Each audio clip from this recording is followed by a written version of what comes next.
Very good morning all of you. So I hope ठीक होंगे आप लोग।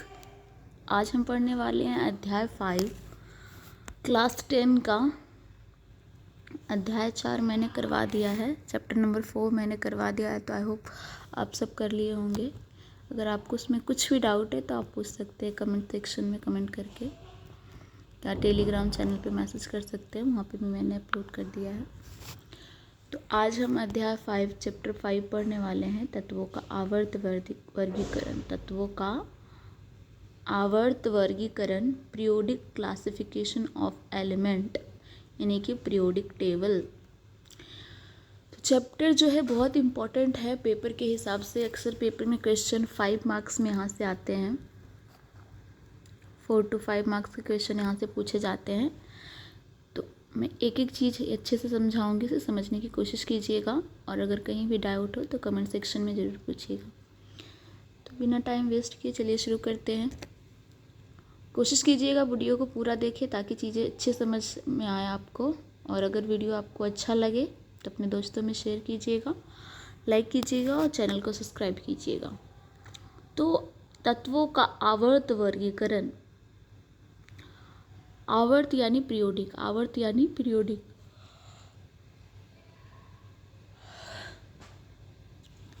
वर्गीकरण का क्या मतलब है, वर्गीकरण की आवश्यकता क्यों है? तो सबसे पहले हम इसका परिचय पढ़ेंगे।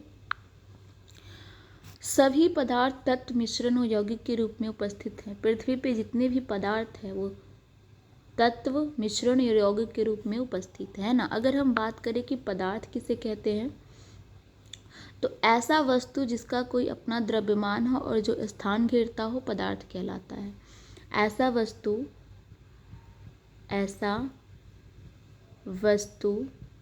9th चैप्टर में, आप 9th क्लास में आपका फर्स्ट चैप्टर है हमारे आसपास के पदार्थ, तो उसमें पदार्थ का डेफिनेशन है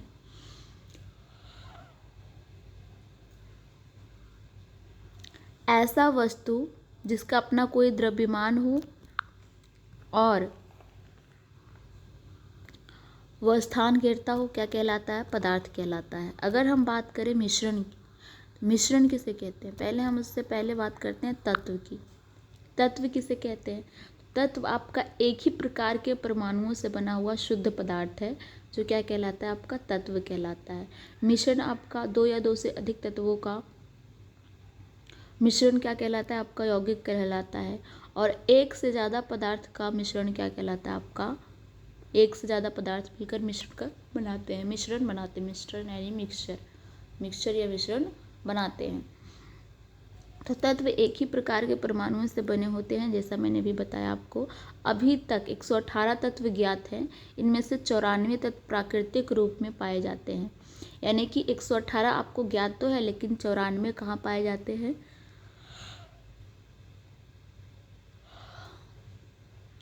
प्राकृतिक में, नेचर में।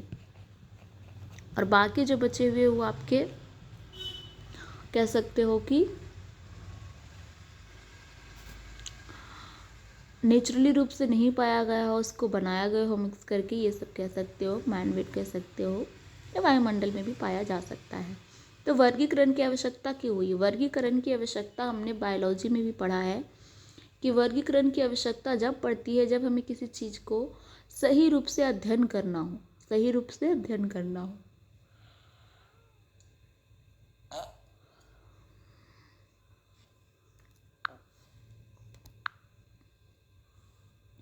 अब यहाँ पे है आपका वर्गीकरण की आवश्यकता क्यों है, रिलेवेंस ऑफ क्लासिफिकेशन, क्यों है हमें वर्गीकरण या क्लासिफिकेशन की ज़रूरत।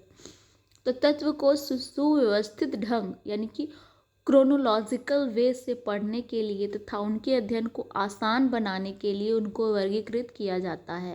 क्वेश्चन आता है पेपर में कि तत्वों को वर्गीकरण की आवश्यकता क्यों पड़ी, तो आपको बताना है कि तत्व को सुव्यवस्थित ढंग से यानी कि अच्छे तरीके से पढ़ने के लिए तथा उनके अध्ययन को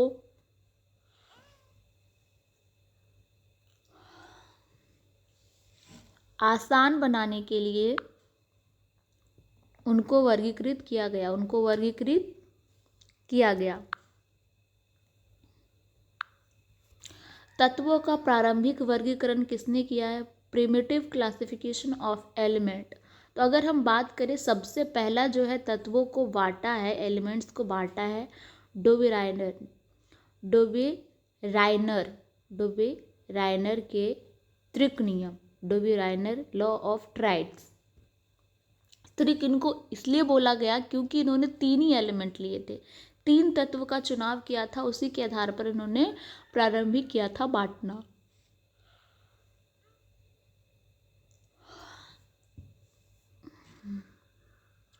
तो 1817 में वुल्फगांग डोबेराइनर, इनका पूरा नाम है वुल्फगांग डोबेराइनर, ने 3 तत्वों वाले कुछ समूहों को चुना और उन समूहों को त्रिक बताया। 3 तत्वों वाले कुछ समूहों को चुना और उन्होंने उस तत्व को क्या बताया?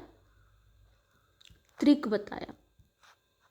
बताया। एक तत्व इन्होंने लिया, 2 तत्व लिया और 3 तत्व लिया और उनको बोला उन्होंने त्रिक। नियमानुसार अगर त्रिक के तीनों तत्वों को उनके परमाणु द्रव्यमान के बढ़ते क्रम में रखा जाए, अगर परमाणु द्रव्यमान के बढ़ते क्रम में रखा जाए तो बीच वाले तत्व का परमाणु द्रव्यमान अन्य 2 तत्वों के परमाणु द्रव्यमान का लगभग औसत होगा।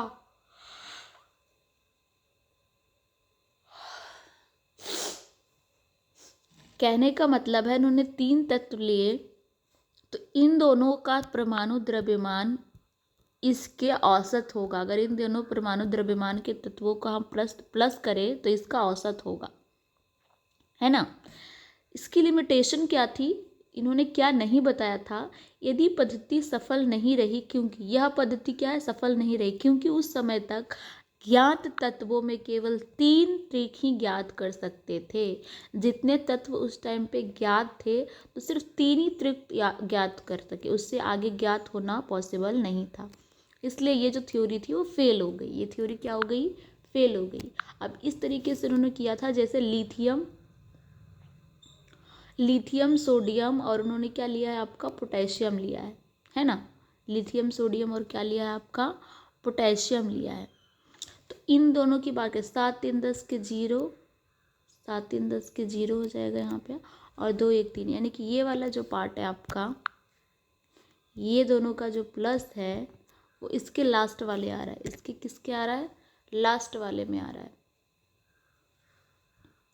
एक तरह से 7 3 10 के 0, 2 1 3, यानी कि 30 मार्क्स आ रहे, इसका 30 आ रहा है प्लस करने पे।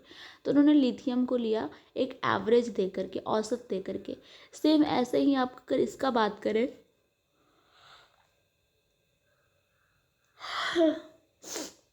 कैल्शियम, स्ट्रोंशियम और बेरिलियम, तो कैल्शियम और स्ट्रोंशियम को प्लस करें तो 8 और 8 4 12, यानी कि 127 आ रहा है ना। 127 यहाँ भी आ रहा है, यानी लगभग 137 के आसपास है।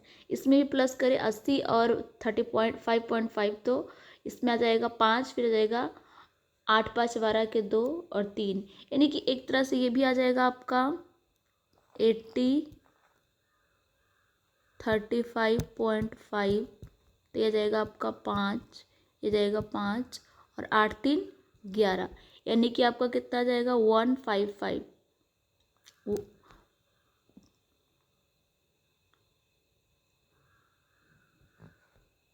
ठीक है, आ जाएगा 115.5, यानी कि 127 के लगभग आसपास है। तो इन्होंने ऐसे 2 तत्व लिए थे जिसका प्लस करने पे तीसरे तत्व का जो मान है, कैसा हो? लगभग उसके औसतन आए। तो ये जो फॉर्मूला है वो इतना ही आयोडीन तक ही काम किया था, आगे ये फॉर्मूला काम नहीं किया था। इसलिए डोबेराइनर का जो ट्राइड्स नियम था, त्रिक नियम था, वो फेल हो गया। वो थ्योरी क्या हो गई? फेल हो गई। अब आए आपके न्यूलैंड्स। अब कौन आए आपके? न्यूलैंड्स। न्यूलैंड्स का अष्टक सिद्धांत, law of octet, Newlands law of octet, इन्होंने क्या कहा? 1866 में न्यूलैंड्स ने तत्वों को बढ़ते परमाणु भार के क्रम में व्यवस्थित किया। इन्होंने कैसे लिया था? आपके जो डोबेराइनर थे, कैसे लिया? 2 तत्वों के परमाणु द्रव्यमान को उन्होंने प्लस किया था और देखा था कि इन दोनों का जो इक्वल आएगा वो औसतन तत्व आएगा।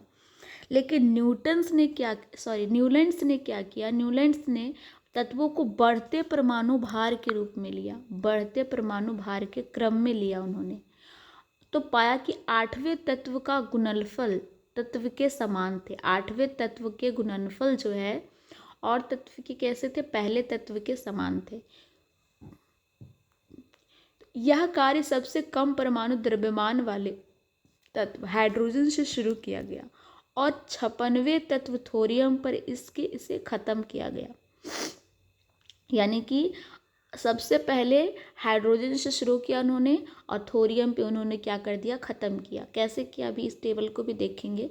उन्होंने इस पुनरावृत्ति की तुलना संगीत के अष्टक से की, इसलिए इस सिद्धांत को न्यूलैंड का अष्टक सिद्धांत किया गया।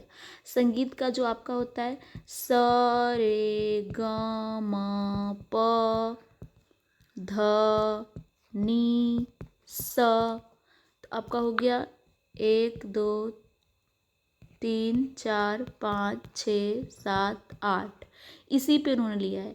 स रे ग म प ध नी सा, सा आ गया दोबारा, फिर से स रे ग म प ध नी सा, यानी इसी के थ्योरी पे उन्होंने इस चीज को, इस टेबल को बनाया था। उदाहरण न्यूलैंड के अष्टक में लिथियम तथा सोडियम के गुणधर्म समान थे, क्योंकि सोडियम लिथियम के बाद 8वां तत्व है। सोडियम लिथियम के बाद कौन सा तत्व है, 8वां तत्व है। अगर हम यहाँ देखें तो सबसे पहले उन्होंने लिया था स रे ग म प ध नी, फिर उनका सा आ गया, यानी कि लिथियम से उन्होंने शुरुआत की थी। Beryllium, boron, carbon, nitrogen, oxygen, fluorine, फिर सोडियम आपका आ गया, यानी लिथियम के साइड में क्या आ गया, सोडियम। और लिथियम और सोडियम के तत्व क्या हो गए, समान हो गए। तो अगर हम देखा जाए इनके जो गुणनफल है, सत्या क्या हो गया आपका, सत्या 21। अगर सोडियम की बात करें तो इसके लगभग है 21 22 23 है ना, इसके लगभग है, तो इसी के गुणनफल है ना। आपका आ गया 9 × 27, 29, 31, 16 दूनी 32, 19 दूनी 38, लेकिन उससे कुछ कम आया। फिर आया ये 3 दूनी 46, उससे कम आया। 24 दूना 48, उससे कम आया। तो इन्हीं के लगभग गुणनफल जैसा बनाया, लेकिन ये भी चीज़ काम नहीं किया, ये भी चीज़ काम नहीं किया। इनकी क्या लिमिटेशंस थी, अष्टक का नियम का सिद्धांत केवल कैल्शियम तक ही लागू होता था। कहाँ तक होता था, टोटल सिर्फ कैल्शियम तक ही लागू होता था। इसके आगे हमारे और 56 तत्व खोजे गए थे, तो 56 में से सिर्फ कितने का उन्होंने बनाया था, 1 2 3 4 5 6 7 8 9 10 11 12 13 14 15 16 तत्व ही उन्होंने ये कर पाए थे। बाकी जो आपके 30 तत्व थे ऐसे ही रखे थे, अभी ऐसे ही रखे थे। तो इनकी क्या क्या सीमाएं थी, सीमाएं पेपर में पूछता है, इंपॉर्टेंट है। अष्टक का नियम का सिद्धांत केवल कैल्शियम तक ही लागू होता था। न्यूलैंड ने सोचा 56 तत्वों के अलावा भविष्य में अन्य तत्व नहीं मिल सकेगा। उन्होंने सोचा कि आगे कोई और तत्व मिलेगा ही नहीं, है ना। लेकिन बाद में नए तत्व पाए गए और मिले तत्वों के गुणधर्म अष्टक सिद्धांत से नहीं मिलते थे। लेकिन और तत्व जब मिले और नए नए तत्व जब मिले तो उसके जो सिद्धांत है, उसके जो गुणधर्म है, वो अष्टक थ्योरी से मिलता ही नहीं था। अष्टक का जो आवर्त सारणी था न्यूलैंड्स का, उससे मिलता ही नहीं था, तो इसलिए ये थ्योरी भी फेल हो गई। न्यूलैंड्स का अष्टक सिद्धांत केवल हल्के तत्वों के लिए ही ठीक प्रकार से लागू होता था। भारी तत्वों के लिए जो सिद्धांत है लागू नहीं हो पाता था। आयरन को कोबाल्ट एवं निकल से दूर रखा गया है, जबकि उनके गुणधर्म समानता है। सारणी में तत्वों को समंजित करने के लिए न केवल 2 तत्वों को एक साथ रख दिया गया, बल्कि असमान तत्वों जिनके गुणों में कोई समानता नहीं थी, एक ही स्थान पे भी रख दिया गया। ये थी इनकी कमियां। मेंडलीफ की आवर्त सारणी, दैट इज इम्पॉर्टेंट। अब हम पढ़ेंगे मेंडलीफ की आवर्त सारणी, ये इम्पॉर्टेंट है। यही इसी से आपका मॉडर्न पीरियोडिक टेबल आया है, आधुनिक आवर्त सारणी इनके बाद वाला। तो मेंडलीफ ने क्या कहा भाई, मेंडलीफ ने क्या कहा, अपनी सारणी में तत्वों को उनके मूल गुणधर्म, परमाणु द्रव्यमान और रासायनिक गुणधर्म में समानता के आधार पर व्यवस्थित किया। देखिए इंपॉर्टेंस आपका ये है कि आपके जो डोबेराइडर थे, उन्होंने बढ़ते द्रव्यमान, उन्होंने क्या लिया, आपका डोबेराइडर का जो था वो था द्रव्यमान को परमाणु द्रव्यमान के आधार पर लिया था। कैसे लिया था, परमाणु द्रव्यमान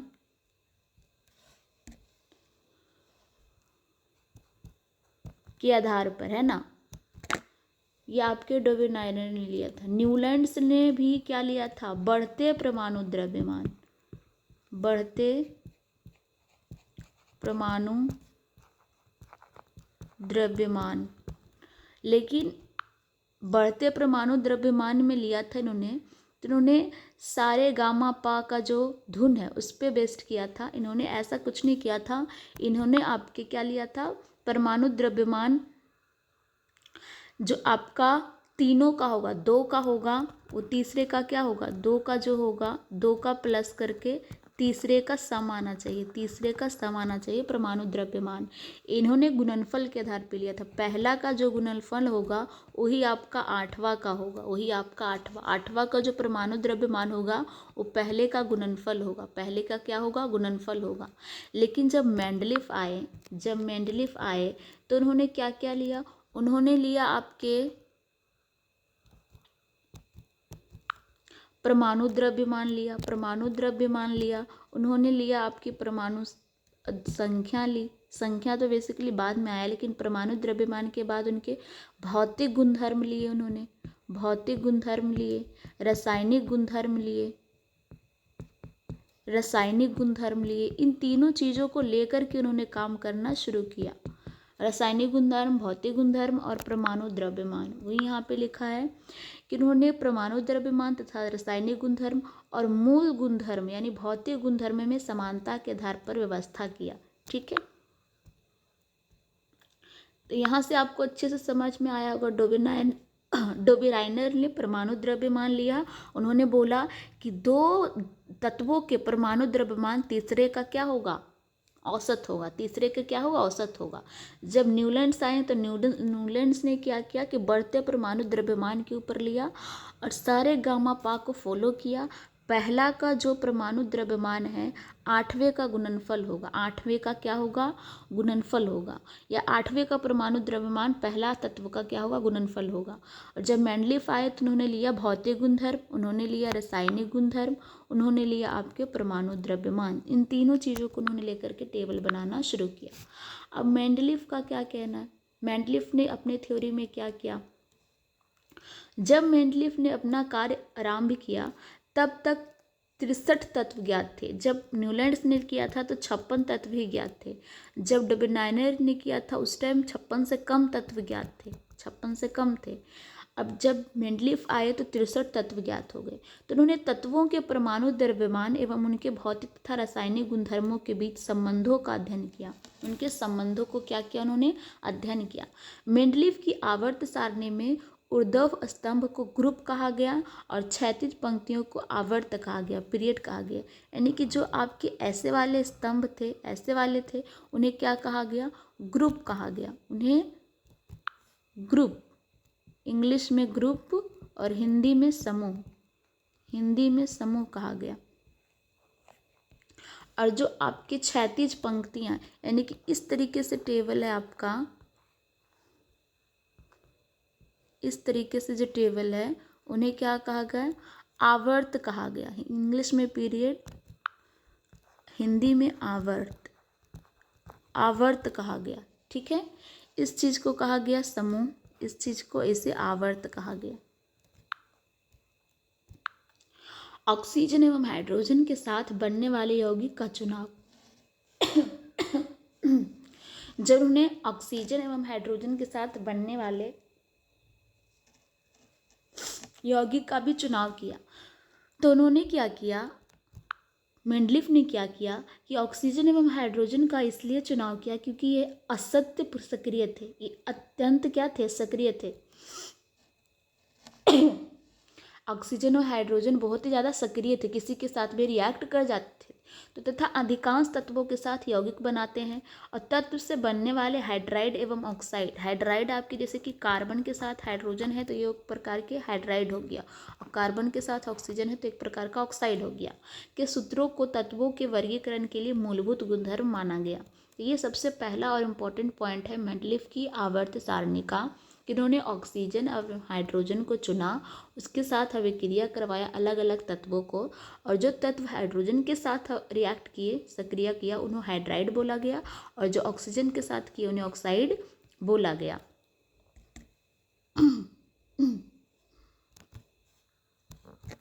अब आगे क्या हुआ? आगे क्या बोला उन्होंने? मेंडलीफ की आवर्त सारणी का अवलोकन। अब उसका उन्होंने अध्ययन किया तो अधिकांश तत्वों को आवर्त सारणी में स्थान मिल गया था। अपने परमाणु द्रव्यमान के आरोही क्रम में तत्व व्यवस्थित हो गए। आरोही यानी बढ़ते क्रम में, आरोही यानी बढ़ते क्रम में व्यवस्थित हो गए।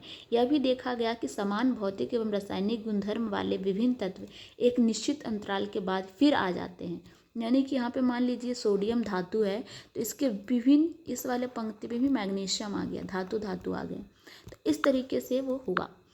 तो अधिकांश यानी कि ज़्यादातर तत्वों का जगह मिल गया, अपने परमाणु द्रव्यमान के बढ़ते क्रम में व्यवस्थित हो गए, और देखा गया कि समान भौतिक एवं रासायनिक गुणधर्म वाले विभिन्न तत्व एक निश्चित अंतराल के बाद फिर आ जाते, फिर मिल जाते हैं, है ना।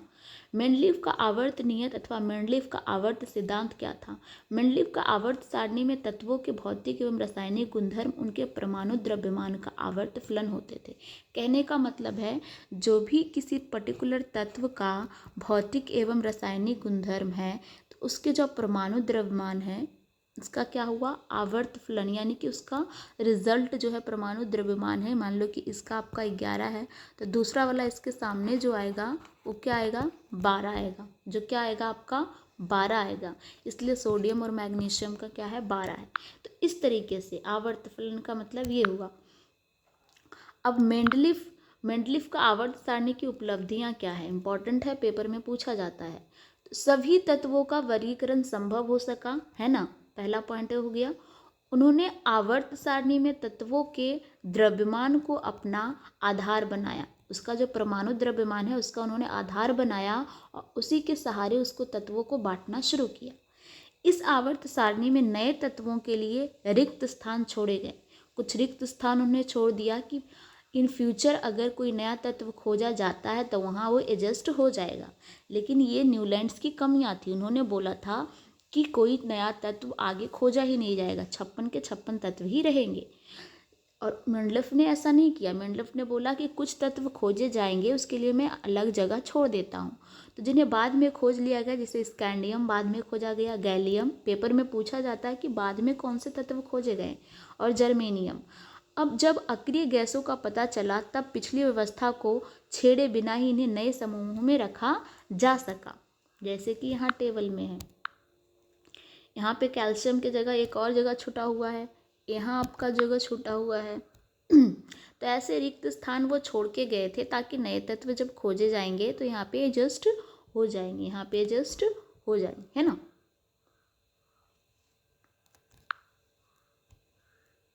ये मेंडलीफ की पीरियोडिक टेबल है जो 1969 में आई थी, और ये आपका उन्होंने हाइड्रोजन से शुरुआत की थी। लिथियम, सोडियम, जैसे यहाँ पे देखिए सोडियम है, और यहाँ पे आ गया दोबारा मैग्नीशियम, यहाँ पे पोटेशियम है, दोबारा से आ गया कैल्शियम। तो इसके जो परमाणु द्रव्यमान है लगभग सेम है, 39, 40, 23, 24, है ना, 6.99।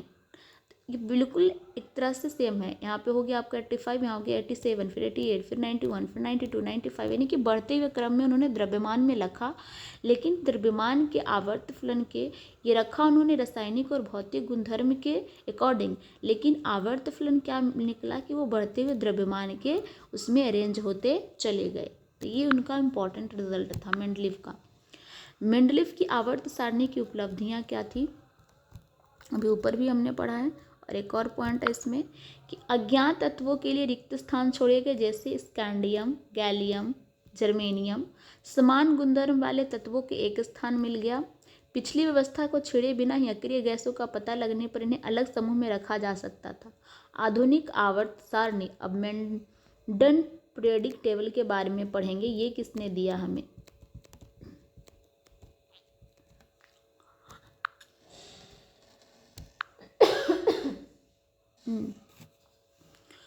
19 देखिए, आपके जो मेंडलीव थे वो 1969 में ही उन्होंने आवर्त सारणी बनाया था। इसके कई सालों बाद 1913 में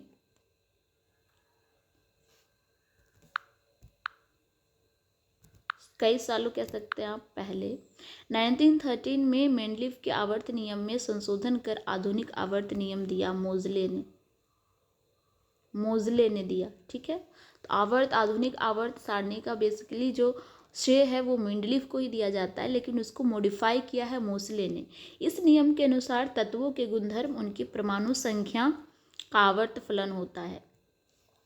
जब मेंडलीव ने दिया था तो तत्वों के गुणधर्म के थे परमाणु द्रव्यमान के आवर्त फलन थे, लेकिन जब मोजले ने दिया तो तत्वों के गुणधर्म उनकी परमाणु संख्या का आवर्त फलन होते गया। तत्वों के वर्गीकरण के लिए परमाणु द्रव्यमान के स्थान पर परमाणु संख्या को आधार बनाया गया, अर्थात तत्वों को उनके द्रव्यमान संख्या के स्थान पर परमाणु संख्या के बढ़ते क्रम में रखा गया। इस तरह मेंडलीव की आवर्त सारणी के दोष दूर हो गए और एक नई सारणी बन गई जिसे आधुनिक आवर्त सारणी कहा जाता है। That is important. तो आधुनिक आवर्त सारणी की कह सकते हैं किसने दिया, तो मोजले ने दिया है, लेकिन बेसिकली जो पूरा काम है श्रेय है मेंडलीव को ही दिया जाता है सारणी के लिए। आधुनिक सारणी में तत्वों की स्थिति क्या थी, तो आधुनिक सारणी आवर्त सारणी में 18 ऊर्ध्व स्तंभ थे ये वाले, जिन्हें समूह कहा जाता है, 7 क्षैतिज, ये वाले 7 थे और ये वाले 18 थे। क्षैतिज पंक्तियां जिन्हें आवर्त कहा जाता है। एक ही आवर्त के सभी तत्वों के परमाणुओं में कोशों की समान संख्या होती है। कोशों यानी कि आपका KLMN, इसके लास्ट का जो शेल होगा वो समान होगा, लास्ट का शेल का संख्या समान होगा। किसी तत्व में उपस्थित कोशों की संख्या उसकी आवर्त संख्या के बराबर होती है। आवर्त संख्या आपका क्या हो गया, ये वाला संख्या है ना, और कोशों की संख्या क्या होगी आपका लास्ट वाला संख्या। जैसे अगर हम बात करें सोडियम की, सोडियम हमारा कहाँ है, यहाँ है आपका सोडियम, है ना, तो 1 2 तीसरे आवर्त में आता है ना। लेकिन इसका अगर हम ये देखें KLMN तो ये हो गया 2 8 1, इसका भी क्या आया 1 2 3, तीसरा कोश आया, तीसरा कक्ष आया। तो ये है इम्पॉर्टेंट कि आपका ये 7 यहाँ पे 7वां है, 7 क्षैतिज अवस्थित, जो आपका कोशों की संख्या होगी वही उसकी आवर्त संख्या होगी। That is very interesting and important. यहाँ पे दिया है आवर्त संख्या इज इक्वल टू कोशों की संख्या। किसी समूह में उपस्थित सभी तत्वों के संयोजी इलेक्ट्रॉन और संयोजकता समान होते हैं। ठीक है, समूह के ऊपर से नीचे जाने पर कोशों की संख्या और साइज बढ़ता है और दाएं से बाएं जाने पर साइज घटता है। कहने का मतलब है अगर मैं समूह आपके ऐसे वाले हो गए तो इसके ऊपर से नीचे जाने पे कोशों की संख्या बढ़ेगी, दैट इज गुड, 4 5 6 7 ऐसे होंगे, और दाएं से बाएं इधर से इधर जाने पे क्या होगी उसकी दाएं से बाएं जाने पर साइज घटेगा। क्या होगा, साइज घटेगा। ऊपर से नीचे जाने पर धात्विक गुण बढ़ता है और बाएं से दाएं जाने पर घटता है। अगर हम इसके ऊपर से नीचे जाएं, ऊपर से कैसे जाएं, नीचे जाएं, इस तरीके से जाएं, तो इसका जो धात्विक गुणधर्म है वो क्या होगा, बढ़ेगा। धात्विक गुणधर्म में क्या होगा, धात्विक गुण बढ़ता है और बाएं से दाएं जाने पर घटता है। लेकिन अगर मैं बाएं से दाएं जाऊं, इधर जाऊं तो वो घटेगा, इधर जाऊंगी तो घटेगा धात्विक गुणधर्म, और ऊपर से नीचे आऊंगी तो बढ़ेगा, है ना। आधुनिक आवर्त सारणी की प्रवृत्ति क्या है, trends of the modern periodic table. संयोजकता, वैलेंसी क्या होता है आपका परमाणु के सबसे बाहरी कोश में मौजूद इलेक्ट्रॉनों की संख्या संयोजकता कहलाती है। कहने का मतलब है अगर मैं सोडियम की संयोजकता ज्ञात करूँ तो क्या होगा, हमारे पास 4 कोश है, KLMN 4 कोश है, तो हमारा हो जाएगा आपका सोडियम का परमाणु संख्या 11 है। अगर हम इसकी संयोजकता निकालें तो 2 8 और 1। तो इसकी बाहरी कक्षा में कितने इलेक्ट्रॉन है? 1 इलेक्ट्रॉन है, तो इसकी संयोजकता कितनी हो जाएगी? 1 हो जाएगी। अगर हम मैग्नीशियम की बात करें, इसकी परमाणु संख्या 12 होती है, इसकी हम संयोजकता निकालें तो 2 8 2, तो इसकी जो संयोजकता हो जाएगी 2 हो जाएगी। इसकी क्या हो जाएगी? 2 हो जाएगी। तो बाहरी इलेक्ट्रॉनों की संख्या की संयोजकता क्या होता है? सबसे बाहरी कक्ष में मौजूद इलेक्ट्रॉन, सबसे बाहरी कक्ष में मौजूद इलेक्ट्रॉन ही उसका संयोजकता कहलाता है, वैलेंसी। तो आई होप इसको समझ में आया होगा आपको। नेक्स्ट क्या है आपका? संयोजकता में परिवर्तन, चेंज इन वैलेंसी। वैलेंसी में चेंज कैसे आ सकता है? समूह में ऊपर से नीचे जाने पर संयोजकता समान रहती है। समूह की बात करें, यानी कि ये जो है आपका ऊपर वाला कॉलम वाला वो समूह है, ये आपका समूह है। तो इसमें बोला है कि समूह में ऊपर से नीचे जाने पर, यानी कि अगर हम बात करें यहाँ से यहाँ आने पर, तो ये क्या होगी?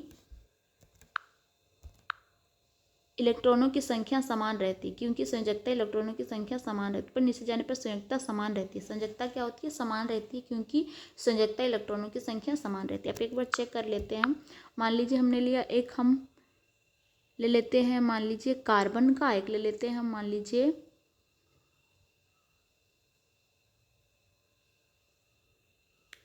सिलिकन का। कार्बन और सिलिकन का लेते हैं, क्योंकि कार्बन आपका यहाँ है और सिलिकन आपका यहाँ है, ऊपर से नीचे हम आ रहे हैं, ऐसे समान होना चाहिए। ये हम नाइट्रोजन और फॉस्फोरस का भी ले सकते हैं, है ना। तो पहले हम लेते हैं कार्बन और सिलिकन का, ये एक्सेप्शन भी है आपका। तो कार्बन का ले लिया हमारा KLMN। कार्बन की परमाणु संख्या है 14। कितनी है? 14 है। तो हो गया 2 8, सॉरी परमाणु द्रव्यमान इसका 14 है, परमाणु संख्या इसकी 7 है। परमाणु संख्या इसकी कितनी है? कार्बन की 6 है, ठीक है। 7 नाइट्रोजन की है, 6 है। तो हो गया आपका 2, लास्ट में कितना बचेगा आपका? 4। सेम हम बात करें सिलिकन की, सिलिकन की जो परमाणु संख्या है वो कितनी है? 16 है। तो 2 8 और कितना बचा आपका? 8 तो 10, 2 और 4, है ना, ऐसे होगा। सिलिकन का आपका जाएगा 16, कार्बन का 6। तो इसका भी परमाणु संख्या संयोजकता 4 है लास्ट में, और इसका भी संयोजकता क्या है? 4 है। तो कार्बन का एक एक्सेप्शन है, अपवाद है, कि इन दोनों को जो है कार्बन और सिलिकन ये चार्ज कैरी नहीं करते, क्योंकि ये 4 इलेक्ट्रॉन लेने में बहुत ज़्यादा एनर्जी की आवश्यकता होगा, रख नहीं पाएंगे। 4 इलेक्ट्रॉन देने की बहुत ज़्यादा ऊर्जा की आवश्यकता होती है, इसलिए वो सहसंयोजी आबंध बनाते हैं। कार्बन और हाइड्रोजन के साथ बनाता है सहसंयोजी आबंध, कोवलेंट बॉन्ड, चैप्टर नंबर 4 में मैं पढ़ा चुकी हूँ। और सिलिकन भी आपका सहसंयोजी ही बनाता है, ये किसी के साथ भी बना सकता है, या कार्बन के साथ ही बना सकता है, ये है ना, ये हाइड्रोजन के साथ बना सकता है। तो इन दोनों की देखा जाए तो संयोजकता समान है ऊपर से नीचे आने पे। सेम यही आपका स्टेटमेंट यहाँ कह रहा है कि जब आप नीचे ऊपर से नीचे जाने पर संयोजकता समान रहती है, क्योंकि संयोजकता इलेक्ट्रॉन की संख्या समान रहती है। आवर्त में बाएं से दाएं जाने पर संयोजकता पहले बढ़ती है फिर घटती है, क्योंकि यह इलेक्ट्रॉनों की संख्या पर निर्भर करती है जो दिए गए या लिए गए जाते हैं, है ना। तो कहने का मतलब है कि जैसे कि हमने यहाँ पे सोडियम और मैग्नीशियम का लिया था, तो पहले सोडियम का संयोजकता 1 था, इसका 2 था। अगर हम लेते हैं इसका पोटेशियम और कैल्शियम का, एक बार लेके देखते हैं क्या आता है। पोटेशियम का हो जाता है आपका 19 और कैल्शियम का हो जाता है आपका परमाणु संख्या 20, है ना। ओके, तो एक बढ़ रहा है, जैसे कि पोटेशियम KLMN, पोटेशियम का हो गया आपका 20, तो इसका हो गया आपका 19 है। पोटेशियम का क्या हो गया? 19, तो हो गया 2 8 9, 8 2 10 और 9 19, है ना। अगर हम बात करें कैल्शियम की, तो इसकी होती है 20, तो हो गया 2 8 इसका हो जाएगा आपका 8 तो 10 और 2 और 8। इसका आप संयोजकता सही से लिखिए। लास्ट में हो जाएगा आपका 2 8 2 और 8 में 7। तो पहले ये 7 है, फिर क्या हो गया 8 हो गया। तो एक तरह से ये क्या हो रही है, बढ़ रही है। यही आपका स्टेटमेंट कह रहा है यही आपका स्टेटमेंट कह रहा है कि अगर हम दाएं से बाएं जाने पर संयोजकता पहले बढ़ती है फिर घटती है, क्योंकि इलेक्ट्रॉनों की संख्या पर निर्भर करती है। अब हम यहाँ से यहाँ गए तब तो बढ़ा, अगर हम इसी से स्ट्रोंशियम में चले जाएं, स्ट्रोंशियम का नहीं पता, या हम आगे चले जाएं, मान लो कि अभी हमने निकाला है इसका कॉपर का, ठीक है, कॉपर का परमाणु संख्या क्या है 29 है, कॉपर का परमाणु संख्या 29 है। तो अगर हम कॉपर का निकालते हैं 29, तो इसका क्या आता है KLMN, तो इसका क्या आ जाएगा 2 8 2 10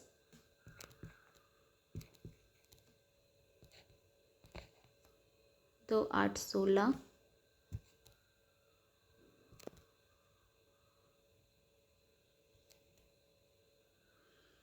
कितना हो जाएगा आपका 8 तो 10 10 हो गया 10, तो यहाँ 19 बचा ना, तो 16 घटा दो 17 18 19, तो यहाँ बचेगा 3, यानी कि यह घट गया। पहले आपका कितना था 7 था, फिर 8 था, फिर 3 आ गया, यानी कि पहले बढ़ा और फिर घट गया। यही कहना चाह रहा है आपका ये स्टेटमेंट कह रहा है आपका कि आवर्त में दाएं से बाएं जाने पर संयोजकता पहले बढ़ती है फिर घटती है, क्योंकि इलेक्ट्रॉनों की संख्या पर निर्भर करती है जो दिए जाते हैं या लिए जाते हैं ना। परमाणु साइज, एटॉमिक साइज क्या है आपका, तो किसी परमाणु के नाभिक के केंद्र से उसके अंतिम कोश के बीच की दूरी को ही परमाणु साइज कहते हैं। जैसे हम बात करें कि ये आपका नाभिक हो गया, ये आपका K कोश हो गया, ये आपका L हो गया, ये आपका M हो गया। अगर हम बात करें बड़ा वाला कोश का, सबसे लास्ट कोश, ये आपका N हो गया। तो अगर हम ले सोडियम आपका यहाँ है, तो सोडियम हो गया 2 8 1, है ना। तो इसकी साइज यहाँ तक है ना। तो जितने कोश में अगर ये यहीं ख़त्म हो जाता तो हम इसकी साइज बोलते L कोश तक है, लेकिन यहाँ कोश ख़त्म हुआ तो इसका क्या है, कोश बड़ा है, इसकी जो साइज है बड़ी है। अगर हम करें बात हाइड्रोजन की तो वो यहीं ख़त्म है, तो उसका साइज छोटा है। तो जो जितना दूर कोशों में जाएगा उसकी साइज उतनी ही बढ़ेगी, या जितना पास रहेगा उतना ही कम रहेगा। ये आपका एटॉमिक साइज है। परमाणु साइज में परिवर्तन, चेंज इन एटॉमिक रेडियस। समूह में ऊपर से नीचे जाने पर परमाणु साइज बढ़ता है क्योंकि कोशों की संख्या बढ़ती है। अगर हम ऊपर से नीचे जाएंगे तो परमाणु संख्या बढ़ती जाएगी, इसलिए उसकी साइज भी बढ़ती जाएगी। आवर्त में दाएं से बाएं जाने पर परमाणु साइज घटता है क्योंकि नाभिक में धनावेश बढ़ता है तथा आकर्षण बल बढ़ता है। अगर हम दाएं से बाएं जाए तो परमाणु साइज घटेगा। क्या होगा, घटेगा, क्योंकि नाभिक में धनावेश यानी पॉजिटिव आयन बढ़ेगा और आकर्षण बल भी बढ़ेगा, क्योंकि नाभिक में आपका नेगेटिव चार्ज होता है इलेक्ट्रॉन के साथ। तो पॉजिटिव चार्ज रहेगा तो इसके पास अट्रैक्ट रहेगा और आगे जाएगा नहीं, इसलिए ये बढ़ेगा। धात्विक गुणधर्म का अर्थ है किसी तत्व के परमाणु द्वारा इलेक्ट्रॉन त्यागने की क्षमता। इलेक्ट्रॉन त्यागने की क्षमता ही क्या कहलाता है, आपका धातु कहलाता है। हमने चैप्टर नंबर 3 में भी पढ़ा है, धातु और अधातु में। समूह के ऊपर से नीचे जाने पर धात्विक गुण बढ़ता है क्योंकि इलेक्ट्रॉन त्यागने की क्षमता बढ़ती है। अगर हम बात करें पीरियोडिक टेबल की यहाँ पे, तो ऊपर से नीचे जाने पर हमारा जो धात्विक गुणधर्म है बढ़ता जा रहा है, क्योंकि सोडियम यहाँ 1 इलेक्ट्रॉन त्याग कर रहा है, लेकिन मैग्नीशियम यहाँ 2 कर रहा है। यहाँ पे पोटेशियम आपका 2 इलेक्ट्रॉन कर रहा है, यहाँ पे कैल्शियम आपका फिर ज़्यादा इलेक्ट्रॉन कर रहा है त्याग। तो जैसे जैसे इलेक्ट्रॉन जो ज़्यादा त्याग करेंगे उसका गुणधर्म इतना ही ज़्यादा होगा। तो आवर्त में बाएँ से दाएँ जाने पर संयोजकता पहले बढ़ती है फिर घटती है, ये हम पढ़ चुके हैं।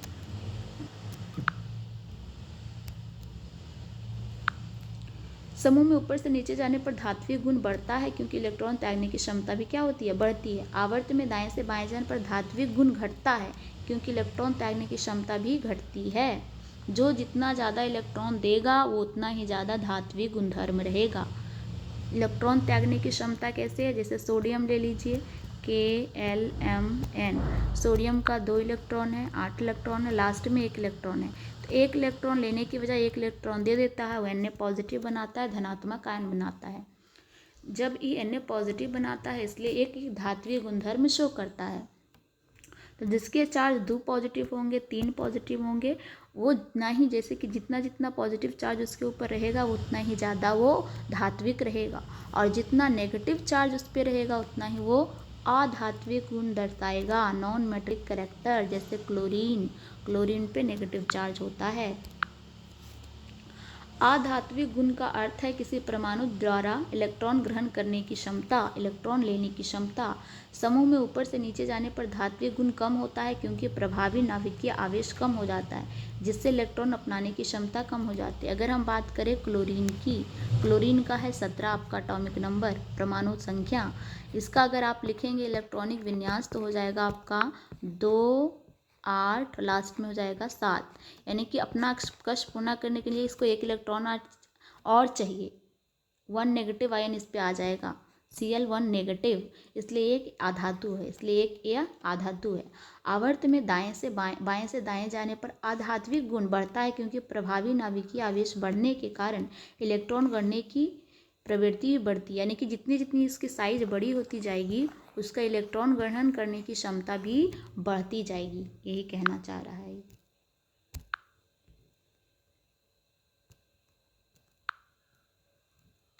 अब लास्ट इम्पॉर्टेंट पॉइंट क्या है आपका, अधातु में वैद्युत ऋणात्मक होती है। वैद्युत ऋणात्मक का मतलब है कि वो विद्युत इलेक्ट्रिसिटी को अपने अंदर नहीं होने देती है, पास आउट, वे इलेक्ट्रॉनों को ग्रहण करती है ना। अधातु आवर्त सारणी में दाएं और बाएं पाई जाती है। कहाँ पाई जाती है, आपके दाएं और बाएं, यानी कि इस वाले पार्ट पे,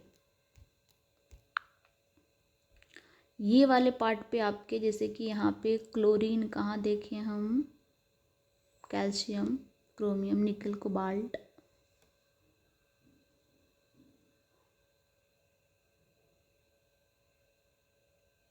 गैलियम, इंडियम, स्ट्रोंशियम, ये आपका हो गया क्लोरीन। इधर लास्ट में पाए जाते हैं आपके, इधर दाएं और बाएं इधर पाए जाते हैं आपके, इधर वाले साइड में कुछ में पाए जाते हैं अधातुएं। आवर्त में बाएं से दाएं जाने पर अधात्विक गुण बढ़ता है क्योंकि प्रभावी नाभिकीय आवेश बढ़ने के कारण इलेक्ट्रॉन ग्रहण करने की प्रवृत्ति बढ़ती है, यानी कि साइज जब बड़ी होगी तो वो ज़्यादा इलेक्ट्रॉन ग्रहण कर पाएंगे, ज़्यादा इलेक्ट्रॉन ग्रहण कर पाएंगे। समूह में ऊपर से नीचे आने पर अधात्विक गुण कम होता है। ऊपर से नीचे आने पर अधात्विक गुण कम होता है, यानी कि ऊपर से नीचे आएंगे आप तो अधात्विक गुण घटती जाएगी क्योंकि प्रभावी नाभिकीय आवेश कम हो जाता है, जिससे इलेक्ट्रॉन अपनाने की क्षमता कम हो जाती है। आवर्त सारणी के मध्य उपधातु एवं अधातु पाई जाती है। उपधातु जिसमें आपके धातु और अधातु दोनों के गुण हों।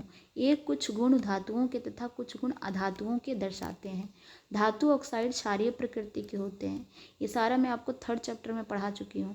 धातु ऑक्साइड क्षारीय प्रकृति के होते हैं जबकि अधातु ऑक्साइड अम्लीय प्रकृति के होते हैं। अगर कोई अधातु जैसे कि कार्बन डाइऑक्साइड, तो ये आपका कार्बन क्या अधातु है, ये ऑक्साइड है, तो ये क्या होगा, अम्लीय प्रकृति क्या होगा।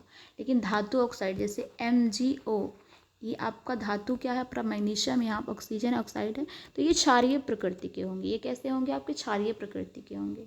तो ये था आपका चैप्टर नंबर 5। आई होप आपको अच्छे से समझ में आया होगा। अगर कोई भी डाउट है तो आप कमेंट सेक्शन में पूछ सकते हैं, या मैंने टेलीग्राम का लिंक शेयर कर रखा है, वहाँ भी पूछ सकते हैं। अगर आपको वीडियो अच्छा लगा हो, समझ में आया हो, तो आप अपने दोस्तों में शेयर कीजिए और चैनल को सब्सक्राइब कीजिए। Thank you so much, have a nice day and खूब सारा पढ़ाई कीजिए क्योंकि लास्ट 2 महीने बचे हैं। 17 फरवरी से आपका पेपर शुरू है, 17 फरवरी से, जिसमें 21 फरवरी को आपका साइंस का पेपर है। 21 फरवरी को साइंस का पेपर है। खूब जी भर के मेहनत कीजिए। और बिहार गवर्नमेंट ने नए नए स्कीम भी लाए हैं, लाइक जो बिहार टॉपर होगा उसको 2 लाख रुपए मिलेंगे, सेकंड टॉपर को 1.5 लाख, थर्ड को आपका आई थिंक 75,000 है। तो अपने माँ बाप का नाम रोशन कीजिए, टीचरों का नाम रोशन कीजिए और खूब सारा मेहनत करके पढ़ाई कीजिए। All the best, thank you so much, have a nice day.